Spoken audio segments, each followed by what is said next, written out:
অটোক্যাডে কিভাবে পয়েন্ট স্টাইলগুলো পরিবর্তন করবেন সেটা আজকে দেখাবো। অনেক সহজভাবে দেখানোর চেষ্টা করব। সর্বপ্রথম আপনি ড্র টুলবারের মেনু বারে ক্লিক করবেন।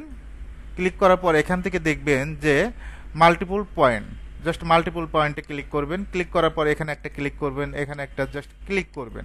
এখন এই পয়েন্টগুলো কিভাবে পরিবর্তন করবেন সেটা আজকে দেখাবো। এখান থেকে পিটি লিখবেন। কি লিখবেন? PT, P type, point type যেটাই বলেন, আপনি পিটি লিখে ইন্টার দিবেন। এখান থেকে এরকম একটা ইন্টারফেস শো করবে। আপনি কোনো কারণে যদি আপনি এখান থেকে জাস্ট এটার পরিবর্তে যদি আমরা এখান থেকে ওকে দিব, দেখেন অটোমেটিকভাবে পয়েন্ট স্টাইলগুলো পরিবর্তন হয়ে যাচ্ছে। আমি আবার যদি ক্লিয়ার করে দিই, কি লেখে ইন্টার, পিটি লেখে ইন্টার। এখান থেকে জাস্ট আমরা এটা দিয়ে দিচ্ছি, আর এখান থেকে 10 দিয়ে দিব। পয়েন্ট সাইজটা কি দিব? 10 দিব। এখানে ওকে দিব, দেখেন একটু বড় হয়ে গেছে। এখন যদি এটা আমরা স্মল সাইজের করতে চাচ্ছি, তাহলে এখান থেকে কি দিব? P type. ওকে, এখান থেকে আমরা 2 ইঞ্চি, কত ইঞ্চি? 2 ইঞ্চি, জাস্ট ওকে দিব। দেখেন ছোট হয়ে গেছে।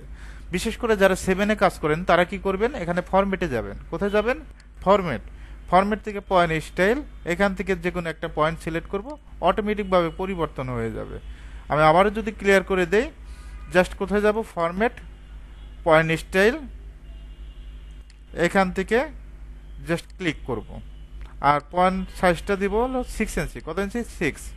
ওকে, 6।